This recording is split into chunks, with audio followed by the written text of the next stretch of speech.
I love being dad. I love the mess, but also I kind of need my zen. Chill time. Yeah. I like to go for a long poo. That's my... All dads do. My first ever job, I worked at Snetterton Market. Underage, cash in hand. What were you flogging? Gloves and socks. The guy used to pick me up. He was like, just keep your eye out for thieves.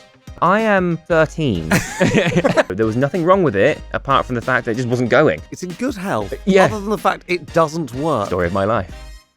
Hello and welcome to Spent, brought to you in association with Nationwide, a good way to bank. It is the show where our guests show us the receipts. Literally, we're going to dig through things they've bought, things they've loved, things they regret, and things that have made absolutely no sense at all. And along the way, we're going to find out a little bit more about who they are. Today, I'm joined by YouTube royalty. We referred to you earlier as an OG.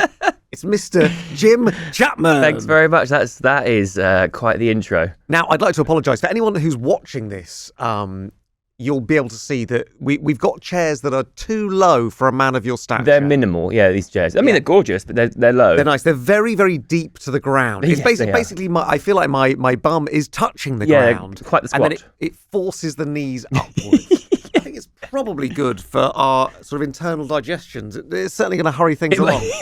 But for a man with long legs... Yeah, I'm tucked them under the desk. Yeah. We're fine. Okay, good. As long as you're right. If at any point you need to stand up and wiggle, shake it out, just say the word. If anything gets tight, I can stick an elbow in and we'll be good. Oh, do you know what? Let's skip the foreplay. Stick the elbow in. Right, podcast over. I'm off to give a deep tissue massage to Jim. There's a format in its own right. Thanks so much for coming and doing Thanks for having me. It's a pleasure. You and I have we've been in each other's peripheral circles for years. But neither of us can name where and when, right? No, but I've definitely spent time with you. I just don't know where it was. Me neither. But that is the way in this industry. We kind of like circle people. And actually, I'll be totally honest, there's not many people I really like. Quite enjoy your company. Well, I enjoy yours as well. Let's come back and see if that's still the same in an hour. Once we've spoken about money in depth. This obviously is a podcast called Spent, and it's about money. Right. How would you describe your own relationship with money? I use it like I'm never going to have it again, in a way. For me, it is there to be enjoyed, because I didn't grow up with any. And suddenly, doing what I do for a living, it changed my whole life. Now I've got kids, I'm much more conscious of what comes next. I'm doing better, doing right with it. We've moved house 3 times, we've had 2 kids, we got married, did so much. You've moved house 3 times in 6 years? Yeah, pandemic happened. And oh my gosh. Kids happened. That's stressful. Yeah, it's really stressful, yeah. And so she's obviously hears me tell stories about like what I used to get up to for my work and everything. But she's also like, well, why have you never got any money in your pocket? I'm like, because I had loads of fun. Yeah, I was having a wild time. Check out some of the videos. Yeah. It's all online. There's a whole archive of it. Go and that's how you can get to know me What better. I will say as well is I've been accidentally wise with property. Right. Not because I've intended to be flip houses. I've never like bought multiple. I've only ever had the one that I live in. It's just so happened that I have an accidental good eye / just luck. And so every time I bought a property, I have seen what I think is potential. I've renovated it and then sold it for much more than I've bought it for. And so actually I've accumulated more, but of course I never see any of that. Yeah, because it just goes into the next into one. the property. Yeah. So I have it on paper, but I don't have it, to use. Yeah, which, given that you might be slightly reckless with the spending, possibly a good thing. It's all tied up. And you're doing a reno at the moment. I'm seeing on your Instagram. Yeah.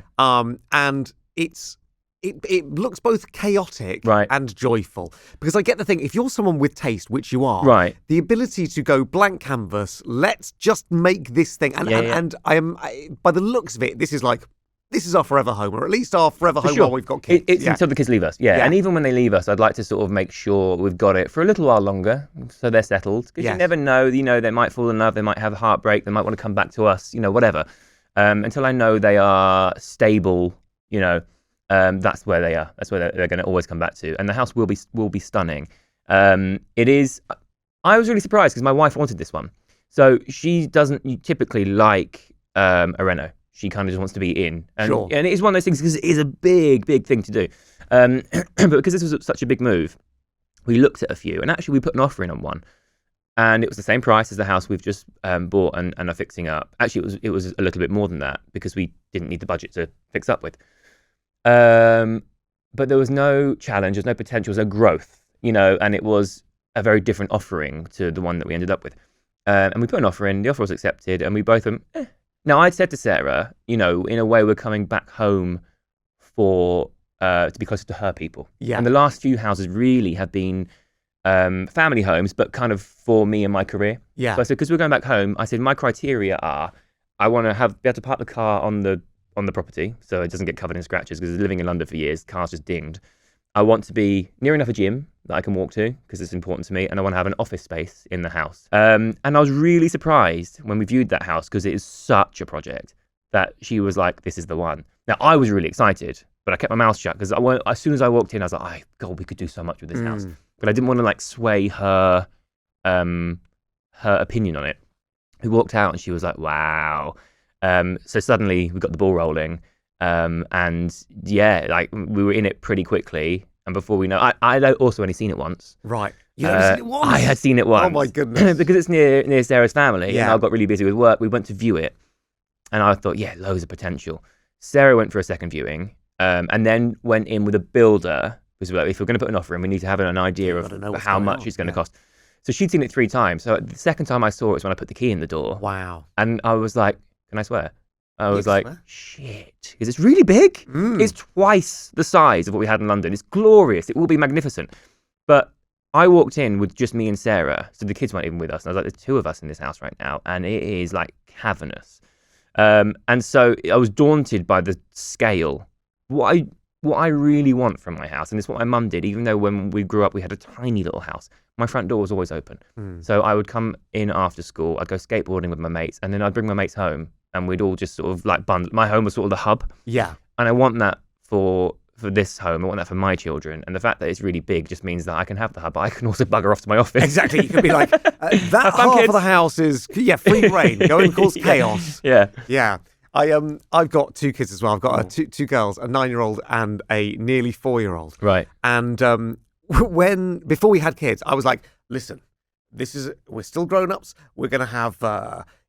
rooms where the kids aren't allowed anything, and we're going to make sure that all the toys are very tasteful, and they're going to have homes and everything. And it's almost you wouldn't know. And then you hard cut to my life now, and it's like every surface is covered with something. Yeah, everything, everything. The only room in the previous house was my office, because I was like, that's my working space, and I kind of, for my peace of mind and my sort of work ethic, I need it to be fairly clear. So the kids were allowed in it. There's nothing in the house is banned, but they also kind of knew that when the door was closed, Daddy was working.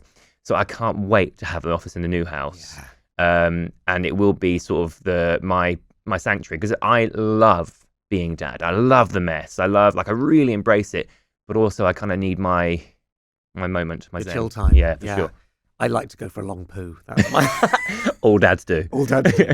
I think most mums do too, actually, because Sarah quite often goes, "Oh, back in a bit." Yeah. It's my I'm going to have some me time now. Just sort of scroll, an excuse to scroll. Oh, dude, that's so funny. People can't argue with it. They can't. No. If you're like, no, I'm in here. Do you know what Sarah does? She goes, "I need to go and wash my hair. I haven't washed my hair for days," and that's kind of her code. Whereas I'm like, "Oh, I need to go to the bathroom." Yeah. Back in 2 days. Yeah. Yeah. I'll see you in a week. Tell the kids I love them. Right, we should get on to our first bit of spending chat here.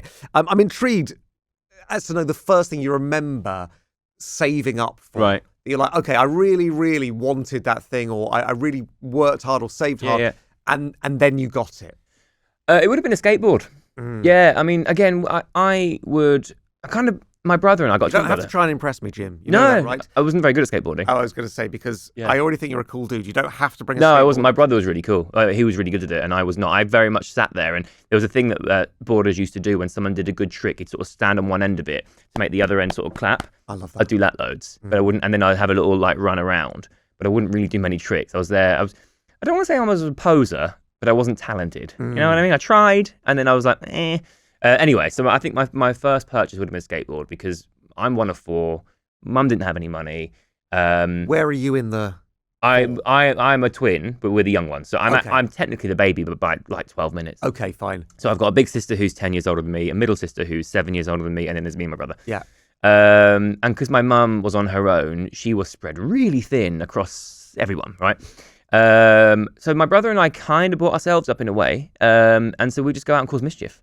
So skateboarding was kind of like a key thing. But I remember my mum, bless her, bought us our first skateboard for Christmas, but it was a really, really bad one, which was fine until we kind of decided we loved it. At which point we wanted something that was like the wheels actually went round. You know what I mean? You know, there is a difference. It wasn't a particularly good one, the one I bought, but there's a difference between like an all-in-one setup that you get from like a magazine and going into a skate shop. So I saved up. I worked, my first ever job, after a paper round, I worked at Snetterton Market. Underage, cash in hand. And what were you flogging?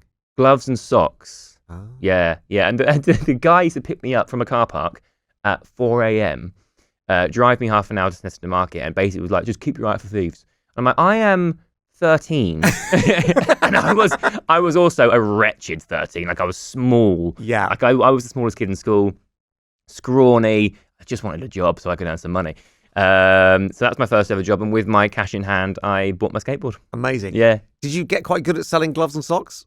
I got really good at going to fetch him tea. Right. Okay. So he was doing the I was there more security. Yeah, exactly. You were about to. You were the muscle. I was the muscle. I understand. Yeah, fine. A skateboard. I remember getting a skateboard when I was a kid, and again, I thought it would sort of transform me into someone a bit cooler than my natural self. Yeah. It didn't. I remember going to the skate park. I lived in Portsmouth. Going to the skate park there, and just being so intimidated by the people that could already skate. Yeah. I was like, there is no way I can go near that ramp. I also wasn't into what we called vert. I was much more of a street skater. Sure, you know what I mean? Like, by that I mean didn't do a great deal. But you showed me a ramp. I was all right on like a kick ramp, but anything that's sort of curved. Could you do any tricks? I could do like kick flip and heel flip, and you know I could ollie, and I could do a few like shove-its and things, which is just me turn it in a circle. Yeah. If you started asking me to flip and also do a varial, which is where you do a flip and it turns, always would hit me either in the knee or like right in the gooch. Yeah.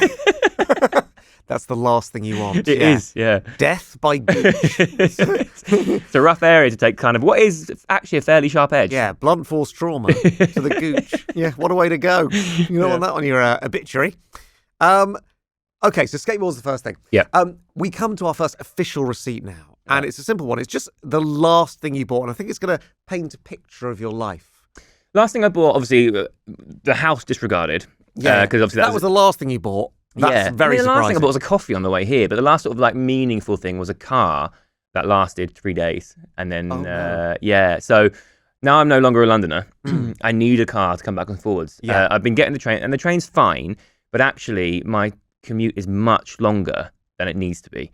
Besides which, I just kind of want to, sometimes I would rather be stuck in traffic in my own space than in somebody else's armpit. Yeah, you can control the environment. I can control the environment. I can listen to music. Yeah, lovely. Well, I mean, when I'm on the train, if I'm lucky enough to get on one of the ones with the table, I can do some writing. Yeah, great. Right? If not, I can't, because my iPad and the keyboard is too big for the little tiny tray that comes down. Yes. And I have to write like a little mouse type like a little thing. goblin. Yeah, a goblin. Yeah. And so need a car, but I haven't got much budget because I've just bought a house and I'm renovating it. And so I found an old car, and it was a Mercedes E63, but it was old. So it's got a really amazing engine in it. For me, it's one of the most beautiful versions of that car. And I found it for a really good price. Bought it.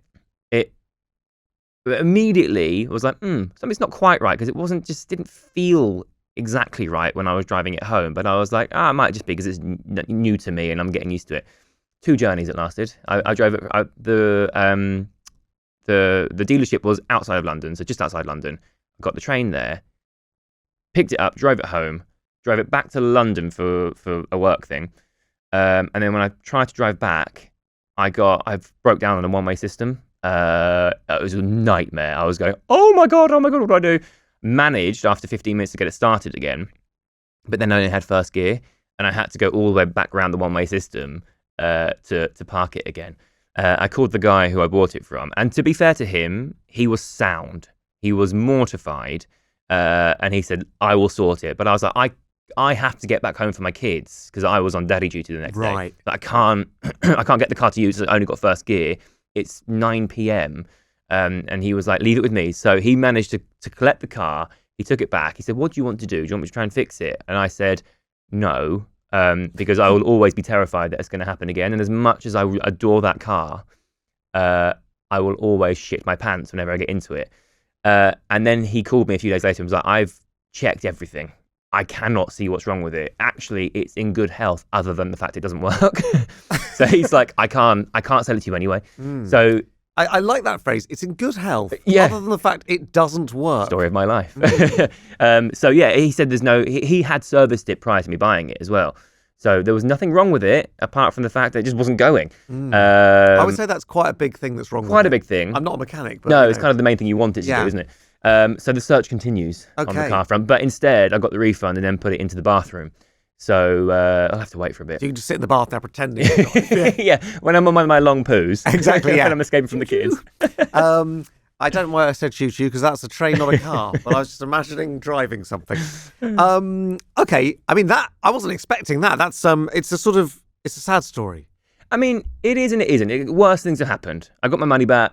It was. You know what? You could have been scammed. I could have done. It was an inconvenience, if nothing else. When it happened at the time, I called my wife while I was broken down and went, "Shit, what do I do? I'm on a one-way system. Ah!" And then I was immediately thinking, what if the guy has ripped me off? I didn't get that vibe from him when I bought the car, but I was like, what if he is this charlatan and what am I going to do? I've just given him a load of cash. And as soon as he was like, "Listen, we'll sort it," suddenly in the bigger picture, worse things have happened. Worse things have happened, than a breakdown. I like the idea of you trying to get back to the Cotswolds in first gear. Yeah, that was, yeah. And a 9 p.m. set-off. Yeah, didn't want to risk that one. No. Just crawling along in the left lane. I'm intrigued by this one. Let's move on to our next receipt, which is a purchase you regret. Weirdly, not the car. Not the car, no. No, because... you made a new friend. That guy, I reckon that guy's going to be your life forever. Yeah, and actually... I had actually spoken to a few friends who know cars because I don't know them very well, and I said, should I just not? I really want that one because I like that model, that year. That's the one I want. And no, they're pretty indestructible. You were just unlucky, so I might try again. Oh my god! But I think it might. You're going to end up buying the exact same car again. Aren't you? It might be grounds for divorce though if it goes wrong again. Yeah. My wife and everyone else around me, because everyone else is like, "Dude, don't be stupid. Buy a new car." Yeah.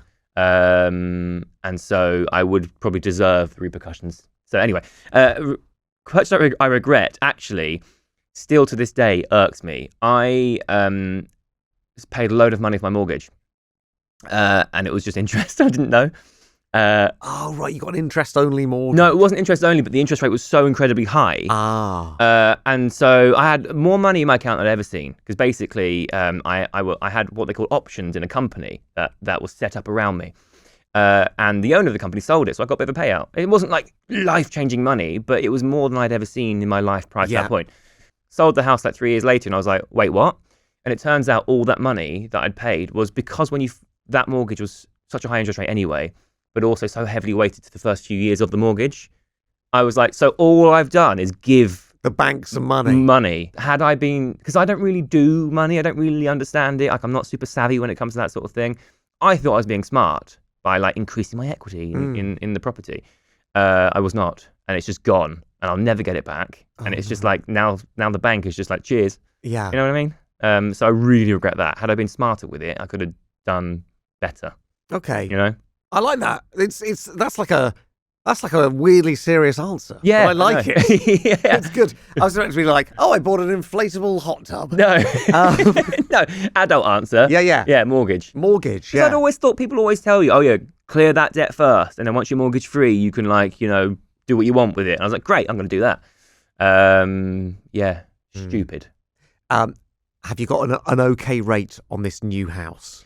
Do you know what? We're really lucky. We ported our mortgage, which basically, for people who don't know, means you keep the same mortgage, you just apply it to a different building. Right. And because we had lucked in and we had locked. Got a 5-year fixed rate just before interest rates went mental. We were paying like 1.3%. Oh, what a dream. I know. It's about to expire. It's going to hit you hard now. I know. It's just happened to me. Has it? Oh, my God. My wife and I talk about it a lot. Terrifying. It's going to expire in, I think, April. Right. And we're like, what do we do when that happens? Because obviously we've got this new property. We know what we owe. We know what's coming in. You know, do we try and get another fixed rate and lock in? But then what's going to happen? Is it going to go up or down? Yeah. Or, it's hard to know. It's impossible. My thoughts on it are, I grew up poor. If I go back that way, I've had a really good time. Yeah. So if the shit hits the fan, the house is worth more money than I thought I was ever going to see in my life. We just downsize, right? It's not the end of the world. But I would like to be in the house for longer than 6 months. Yeah, at least complete your reno. I'd like to be able to finish the reno before the bank go, actually, the mortgage is now 8 times the price. Yeah, you've just bought a new bath, Jim. You've got to use it, enjoy it. Do you know what I'll do is just take everything back with me. Yeah. Just rip out all the good stuff, sell it, and then rip out all the good stuff before you move. Yeah, into a smaller place that can't fit a bath into it. It'll be fine. I hope so. Stick some wheels on it, it can become a car. Okay, so I get the regret there. Does that, you say it still irks at you? Mm. How often do you think about it? Does it and sort of when does it come up? I didn't think about it until I sold that house. Right. I was like, I own more of this house. What are you talking about? And then someone said, no, you don't.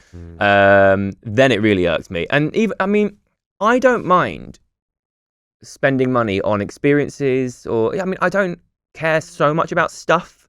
But for example, the car, I could buy a really cheap thing. I want that one because it's nice and it's my standard and it's what I like. So I don't spend excessively. There are some things that I see more value in, but I just, that one really bothers me because I thought I was being savvy. Yeah. And I'm not particularly savvy when it comes to money. And I thought, hey, I'm being an adult here. Turns out I was being a fool. It's so hard being a grown-up. It's really, no one tells you this stuff. No one tells you anything. Especially when you're a grown-up, when suddenly your life's so different to the one you grew up in. Because my mum can't really give me much advice on it because it's not been her world either, right? Yeah. And so suddenly I'm out there on my own, just going, I've got a few quid. What do I do with it? How do I not be a dick with it, right? That said, sometimes it's cool to be a dick with it, and I don't mean that by being being an actual dick. I mean like spending it on seeing the world, like having adventures. Like the amount of stuff I hadn't left the country till I was like 22. Now I travel for a living, and I get to see so much stuff.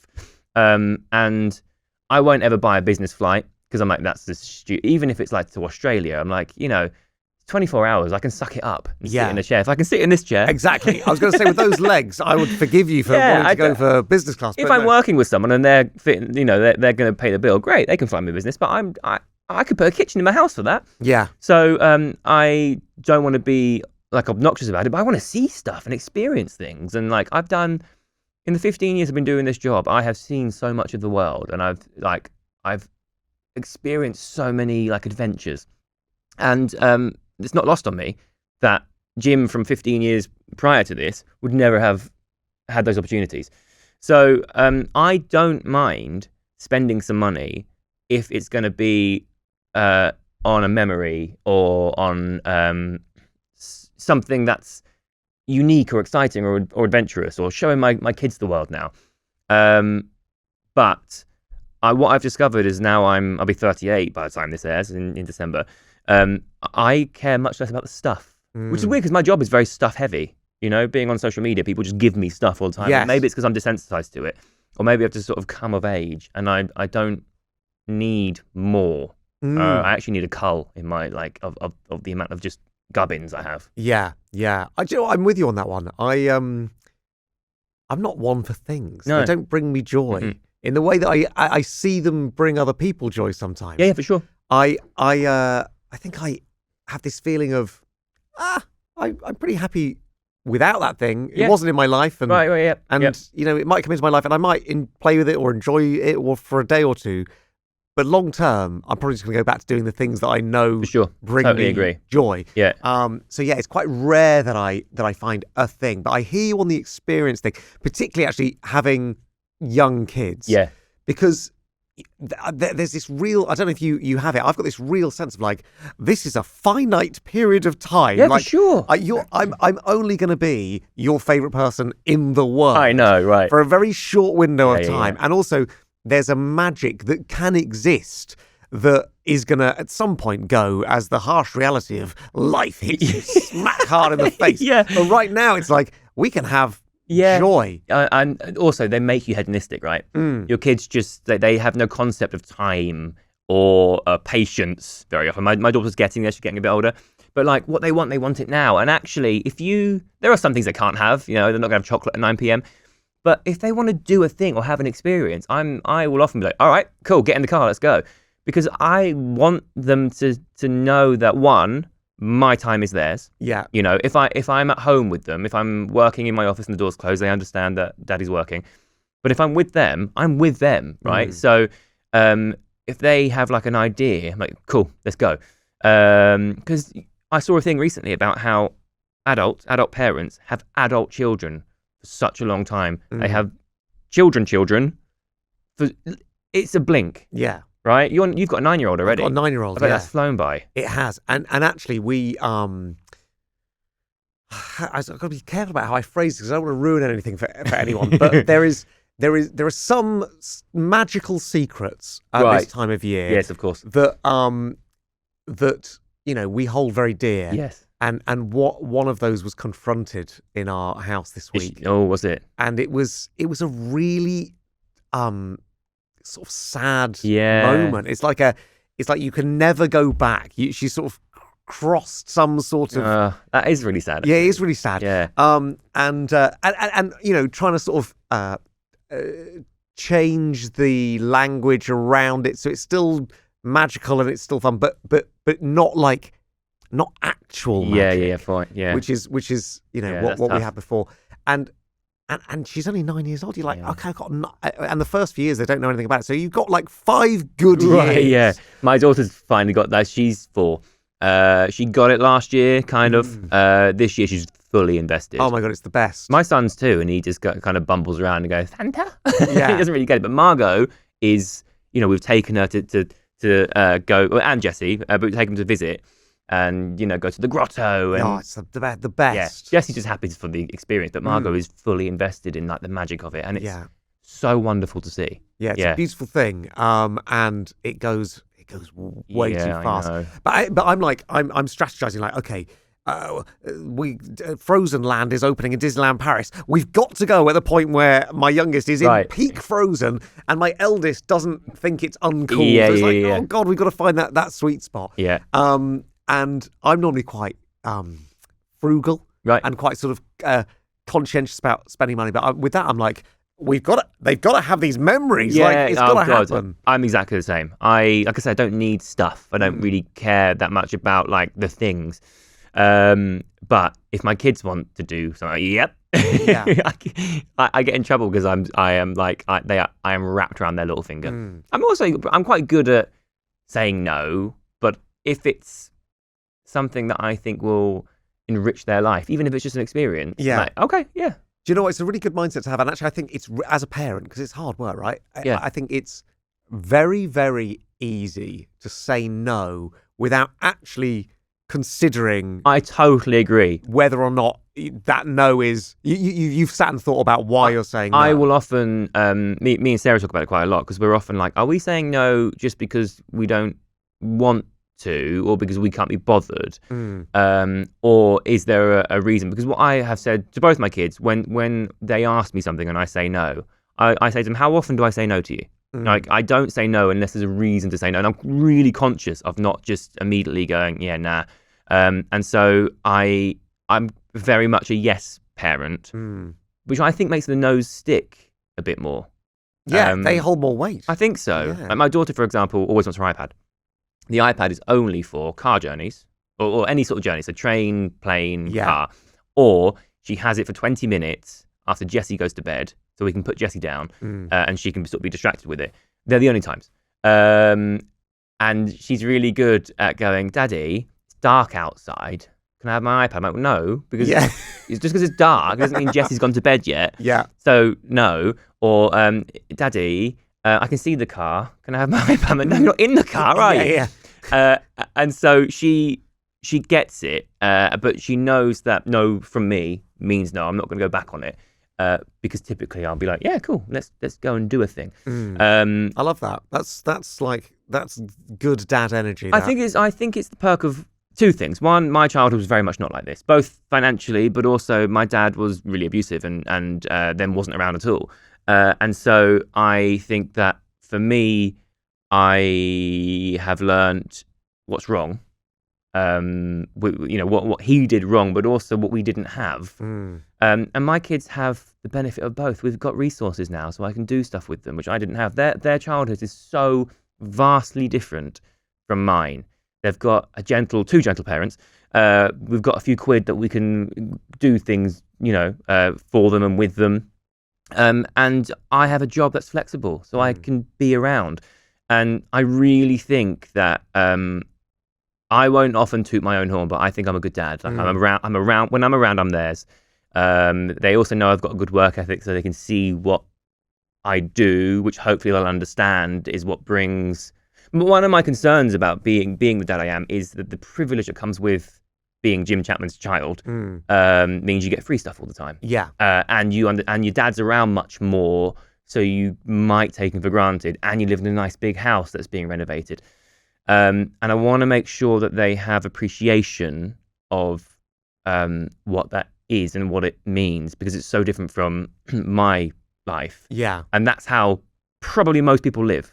Not necessarily with the abuse and, whatever, but like a lot of people will be living with much less than I have. And I want to make sure my children appreciate that. I want them to enjoy their life.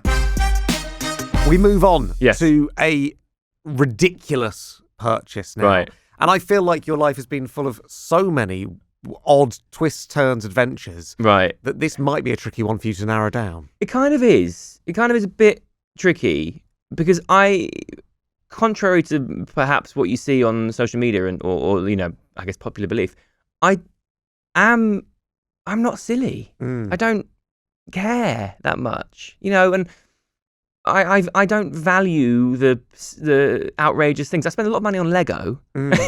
Okay. Which is weird for a man pushing 40. Yeah. I get it.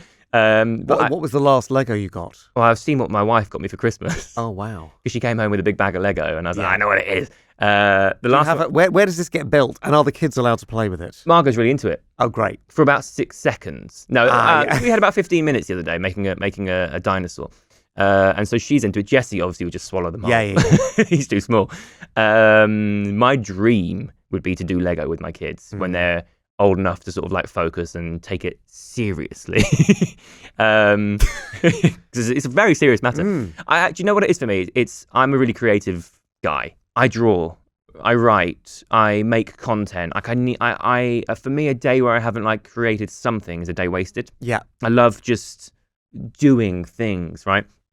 And Lego for me is like a really lovely way of just sitting there, spending some time, putting a film on in the background and just making a thing that I then don't do much with.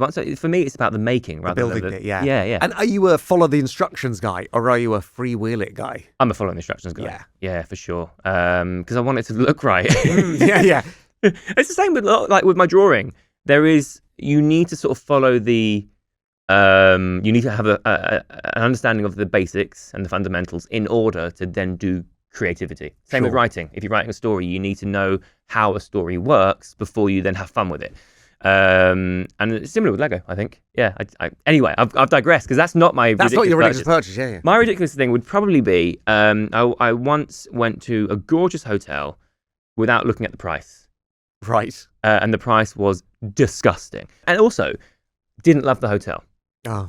I didn't dislike it, but I like adventure when I'm away. Yeah. And it was very much one of those hotels where you don't really leave the premises. And the gym wasn't very good, and I like to work out a lot. And I remember just sitting there on the sun lounger going, I'm really bored. What do I do? And then just scrolling. Is there any Lego here? Yeah. Is there any Lego? Just scrolling on my phone and actually not like waiting until gin o'clock. You know what I mean? Be like, right, the sun's going down, let's get a gin. Didn't love it. I holiday very differently to like, but my partner at the time was very much a Sound Lounger kind of person, and I'm not. And so I went to check out and I got the price and went, "Are you kidding?" I can't even remember what the number was, but I was like I took a breath. I was like, that's a disgusting amount of money to spend for, a premises, a bed. Yes. And so I won't make that mistake again. That's I find the cost of a hotel one of the most triggering things. Yeah. I quite like the all-inclusive thing now with the kids particularly, because it's like, okay, we can just land in a place, they can have free reign, it feels safe, everything's good, but I also know how much we've spent. Like, there's not going to be any rising costs that catch me off guard. I remember the very first holiday I ever went on with my now wife, then girlfriend. Right. We booked this hotel. It was in Barcelona, and we did.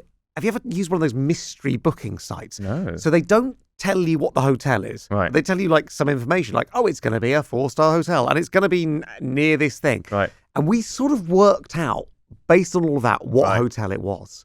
And we booked it, and it was that hotel, and it was amazing. And we went there, and I hadn't holidayed in hotels much prior to that. Yeah. We went there, and I assumed that it was like bed and breakfast, but the breakfast wasn't included. Yeah, that's where they get you. That's where they tried to, and they we went to have a breakfast, and I had a bowl of dry Cocoa Pops. That was it. One bowl of dry Cocoa Pops. No milk. I think it's a scam. I think the milk, turning the milk chocolatey, I think it's a product designed for Jim. I think in the R&D department, they were like, we've tried to put chocolate on these Rice Krispies and it keeps coming off. And the marketing person went, no, we'll say it makes that's a very dry. Surely you had like a cup of tea or a coffee or something. There will have been some water. Right. But yeah, I like a dry cereal. But that's not the message of this story. Sorry, I digressed. But it is weird. I accept it. My wife had 2 miniature pain au chocolat, 2 tiny ones. The bill comes over €50. Yeah, wow. And I was like, what's happened here? Right. And it's apparently €25 to sit down, just to sit there. Yeah. Oh, they're like, oh, you can have anything else you want. I was like, I don't want anything else. No. I wanted these Cocoa Pops, and I haven't even used milk. And I said, look, I can't pay this. And they came back and they said, we've halved the bill for you. It's now €25. And I said, 20? I'm not paying €25. I got incensed, and I said a phrase that I'm not proud of, Jim. Okay, go on. I said, €25. Do you realise that's nearly 20 British pounds? Like, they didn't understand the value of their own currency. Yeah, of course, right. And eventually I managed to whittle it down to about €6. Fine. Very just the price of the Cocoa Pops. Just the price of the Cocoa Pops. Yeah. Very stressful. Yeah. Hotels, they bring out the worst in me. I'm much the same. If I'm working and they book the hotel and put me somewhere, I don't even ask where it is. I just sort of go wherever I'm going. Yeah. And invariably it's nice, right? But if I'm booking it for myself, I couldn't care less. As long as there's space for me to sleep, and depending on how much luggage I've got and where I'm going, as long as I can put that somewhere without tripping over it, that's really all I care about. Especially for me, because I like to sleep in the hotel, and that's about it. Otherwise, I'm out and about and I'm doing stuff. Yeah. So I just want to pay as little as possible, crash, and then clear off in the morning again. I don't understand why people spend a fortune if you're going to be there and make the most of it. But then I'm like, well, then why? Yeah, if it's a holiday, fine. But if it's just you, if it's just like... Even then, if it's a holiday, what are you doing spending all your time in your room? Go and read a book, or touch some grass. Like, get out of there for a bit. You know what I mean? Like, don't read a book about touching grass, yeah, guys. I mean, that's insane just to sort of pay a fortune. I get it if you're there for a while and you want your quiet space. So now, obviously, we've got 2 kids with different ages. Jesse still naps. So what we need now is a suite. Yeah. Because he has to sleep in a separate room. The amount of times we've just shoved him in the bathroom. Yeah. Do you pack your own blackout blinds? Sarah does. Yeah. What we did last time, because we were like, there were no suites available, and also they were ludicrously expensive. We just wheeled him into the toilet. But that meant that me and Sarah then couldn't wee. Yeah. So we're like, right, do your last wee of the day, because he's going in there. That poor boy has slept in more cupboards and toilets than you can imagine, just because we're on holiday, we're away somewhere, we've got to make it work. Margot and Jesse won't sleep in the same room because they will just wake each other up. Yeah. We've tried it and it's a nightmare. So until Jesse drops that nap and can sleep in the big boy bed, and we know that the 2 of them together won't just create a nuclear device and detonate. We have to sort of make it work, and it does mean spending more money. But soon enough, when he's probably her age, we'll be able to sort of all squeeze in. Yeah, just one big bed. Just one big bed. Yeah, like the family from Charlie and the Chocolate Factory. But they take up so much space, don't they? Oh my God, they do. Yeah. Ours often come in the middle of the night. Yeah. And I don't know how my wife does it. It's like a magician's levitation act. It's like a third of her body will be on the mattress and 2/3 will be floating, just hanging off in midair. Yeah, extraordinary. Yeah, it is. Whenever Sarah's away and I'm on dad duty, Jesse's in the cot, so he's too small yet. But I'll always say, Margaret, do you want to sleep over? Because I love the idea of it. Oh, yeah, it's nice. And I always forget how awful it is. Because actually, for someone, she's only tiny, but she sleeps like this, like outstretched. She snores. She's got these sheepies. She sucks the ears off them. And that's like her comfort, but they're so rotten, they stink. But we only get to wash them whenever she's not looking. Yeah. But then you get like a sheepy on your face, like the sort of toxic ear, or she's got no concept of like the fact that I need my sleep. So if she wakes up, she'll just elbow me, so I can move, so she can lay on me. But I wake up in the morning, I'm like, oh, it's nice. Yeah, you wake up, you're sucky on the sheep's ear. Yeah. Oh, God. Before we move on to our final question, I've got an email that someone sent us. Thanks very much. It comes from Alfie. Generally, people like to contact us about things they've spent money on. Right. Sometimes good, sometimes bad. Yeah. Let's find out what Alfie's saying. Go on, Alfie. I haven't read it yet, okay. So I don't know which it is. Alfie says, So I bought these weighted jump ropes because I saw a girl on Instagram doing them. Yeah. And she looked incredible. I've done this before too. I used them once and I nearly knocked myself out. Yeah. They now live permanently on my floor as a tripping hazard. Should I force myself to become a fitness person or admit defeat and sell them? You've done this. I have actual personal experience with this very issue. Right. You're just the guy we need. I bought a set of them in different weights because I do a bit of boxing. Yeah. And skipping is kind of a fundamental skill. And I thought, I could make it harder and make it more of a workout in itself. And if I can't get to the gym, I can go to the back garden and just sort of skip. So there's one, it's a set of 4. One's really light, one's light, medium light, one's medium heavy, one's really bloody heavy. One's just like a chain. You can hear it goes boom, yeah, boom, as you do it. Where is the weight? It's within the actual. It's the actual. Okay. Mine is the rope. I don't know. Other people might be in the handles, but then the rope itself isn't heavy. Right. Okay. So then you're just sort of holding it there. Yeah. It is the light fast rope, great. Medium rope, pretty good. Heavy, super heavy. Disgusting, and you will know about it if you miss a jump and it hits you on the front of the toe. Yeah, it will lift your nail up. It's horrendous. Oh, yeah, it's horrible. Oh, I don't know what it is about that phrase, but that's it's horrible, isn't it? Gone deep into me. So I tend to avoid the big one. I haven't actually used them for a long time. I do bring them out once in a while. They're in a box somewhere in the renovation at the moment. But I do bring them out once in a while if I haven't trained for a bit and I've got no other alternative. How many skips are you doing? That specific one comes with an app. Right. However, that's a con as well because you have to pay a subscription fee. That's so I stopped doing that because I was like, it's just skipping. Yeah. I can just count how long I'm skipping for. Yeah. You know what I mean? Like I can do that myself. And so I will typically, I'll do like a boxing round. So I'll skip for 3 minutes, have a minute off, change rope, skip for 3 minutes. It's a mental workout. It's really tough. But that heavy one is brutal, and it hurts. I have tried skipping, but only with my children's skipping ropes. Yeah. And there is something about the timing of it. Oh, it's really hard. I can't quite get it. Yeah. Once you've kind of got your eye in, it's okay. But then when you change rope and go for a heavy one, your jump is different because the rope's so much heavier. It takes so much longer to go round. And so it's really, it's confusing. But Alfie, don't leave them on the floor. You will trip over and die. Yeah. I have mine, I had mine prior to moving in the shed on a screw. They hung over. Nice. Alfie, what you need is a screw. It's a screw. That's what you got to do there. Yeah. But look, I think it's admirable that you're giving it a go. And also, we've all fallen victim to seeing something on TikTok and buying it and then it turning up. And we forgot that kind of my job sometimes, isn't it? Yeah, exactly. People buy useless things. That's right, yeah. I'm sure you're very discerning with the things that you plug. If you would like to send us any thoughts on your spending habits or any questions, then please do spent@seriouslypopular.com. We move to your final spend. We gave you 20. I say we. I was nothing to do with it. It's nationwide. They gave you 25 quid. And you could spend it on anything you wanted, but it had to be something that you wouldn't normally buy or hadn't bought before. Yeah, sure. Tell me, what did you use your £25 on? I got a doorknob. Okay. Yeah. Are you telling me you've never bought a doorknob before? I've never bought that doorknob before. I've bought others like in the past, which are like, normal doorknobs. This is a really nice, I've got my forever home now. Yeah. So I'm not skimping on the doorknobs. What's so special about this doorknob? It's brass, for one thing. When you move into your forever home, little things like the details matter, like light switches and plug sockets. I want nice ones. Yeah, of course. Right? But they're crazy expensive. Oh my God. I feel like there's a business in making cheaper versions of those expensive cheaper versions of the good ones. Yeah, they're crazy expensive. And my office is going to be the first room to be decorated. Not because I insist on it being the first room. It just happens to be the first room that's ready to be decorated. Yeah.